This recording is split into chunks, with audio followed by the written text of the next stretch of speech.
Fala galera, na aula de hoje nós vamos resolver mais uma questão de matemática financeira. Uma questão que envolve porcentagem, mas que a gente resolve por fator de atualização. Muito cuidado, é uma questão que traz pegadinha nela, então a gente vai tomar muito cuidado, a gente vai verificar como que a gente escapa dessas pegadinhas. Meu nome é Fernando Lima, sou professor de matemática e finanças, sejam muito bem-vindos à aula. Então olha só o que diz a questão, é uma questão da VUNESP São Paulo. Se a taxa de inflação de janeiro é de 6%, já vou logo destacar isso aqui, 6% a taxa de janeiro, e a de fevereiro é de 5%, já vou destacar aqui. Então a taxa de inflação no bimestre de janeiro e fevereiro é de um cuidado muito grande que eu já vi alguns alunos já tentando fazer dessa forma. Ah, professor, essa questão é muito fácil. Se eu somar 5 mais 6 dá 11, letra A. Se você fez isso, você já errou a questão. Porque não é esse o cálculo a ser feito. Porque se ele teve aplicação de uma porcentagem de 6% em janeiro e depois 5% em fevereiro, esse 5% de fevereiro ele já está incluso também os 6%. Então não é só somar porcentagens. Eu tenho que fazer o cálculo de fator atualização, ou o que a gente chama de fator acumulado. Como é que a gente faz esse cálculo? Vamos lá. A fórmula do fator acumulado ou fator de atualização, ele vai ser a multiplicação do primeiro fator vezes o segundo fator e quantos eu tiver. Aqui a gente só vai multiplicar primeiro e segundo fator porque a gente só vai ter 6% e 5% para a gente trabalhar, beleza? E aí é o que a gente vai utilizar então. Aí detalhe, a gente precisa descobrir então quanto é o fator 1 e o fator 2. Ah, é fácil, professor, é 5 e 6, é 6 e 5%.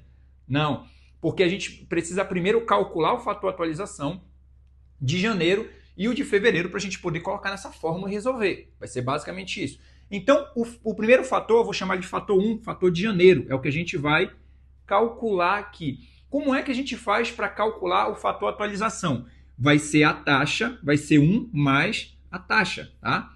Vai ser isso daqui, desse jeito que eu vou calcular o fator 1. Então, como ele vai ser 1 mais a taxa, o fator 1 vai ser 1 mais... Qual é a taxa de janeiro? 6%. Só que eu não vou colocar 6%. Lembra lá que 6% ele vai ser 6 sobre 100. Quando eu represento essa taxa, eu represento ela na forma decimal. Então, 6 sobre 100 é 0,06, só para a gente lembrar, é o valor que vem para cá. Então, 1 mais 0,06. O fator 1, então, vai ser igual a 1 mais 0,06, 1,06. Esse daqui é o fator 1. A gente vai calcular o fator 2 agora.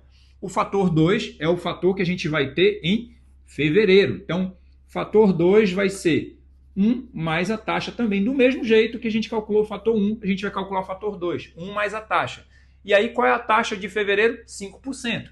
Lembra lá, ó, vou colocar aqui, ó, 5% é a mesma coisa que 5 sobre 100, ok? 5 sobre 100 é 0,05. Então, o fator 2 ele vai ficar desse jeito o cálculo. 1 mais 0,05. Fator 2, então, vai ser igual a 1 mais 0,05, 1,05. Agora sim eu tenho os dois fatores, é só a gente fazer a multiplicação entre eles, que é assim que a gente calcula o fator acumulado. Então, o fator acumulado, como ele é o fator 1 vezes o fator 2, essa é a formulazinha que a gente vai utilizar, que eu mostrei no início, o fator acumulado, então, vai ser fator 1, a gente acabou de verificar, dá 1,06, vezes o fator 2, que é 1,05. Galera, só fazer essa multiplicação que eu vou ter o fator acumulado. 1,06 vezes 1,05 vai dar 1,113. Tá? E aí, olha só, isso daqui está na forma de fator. Ah, professor, a resposta está na forma de fator? Não, a resposta está na forma de porcentagem. Então, eu preciso pegar esse fator e transformar ele em porcentagem. Como é que a gente faz para transformar esse fator em porcentagem? Tá? Aqui eu tenho um fator que ele deu um valor maior do que 1. Quando ele dá um valor maior do que 1, a porcentagem, que é a taxa, vai ser a taxa na forma de porcentagem, ela vai ser calculada, fator menos 1. Tá? E aí o resultado a gente multiplica por 100. Vai ser basicamente isso que a gente vai fazer. Vou fazer para cá, então. O que a gente vai ter aqui? I vai ser igual o fator menos 1. Então, 1,113 menos 1. Se eu vou tirar aqui, ó, o 1 daqui, a taxa vai ser 0,113. Só que isso aqui está na forma de número decimal. Eu precisaria multiplicar por 100 para eu ter esse valor na forma de porcentagem. Então, a taxa vai ser, se eu vou multiplicar ele por 100, só ajeitar aqui. Se eu vou multiplicar ele por 100, a vírgula anda duas casas para a direita. Ela vem aqui, ó, uma, duas. Então, 11,3%.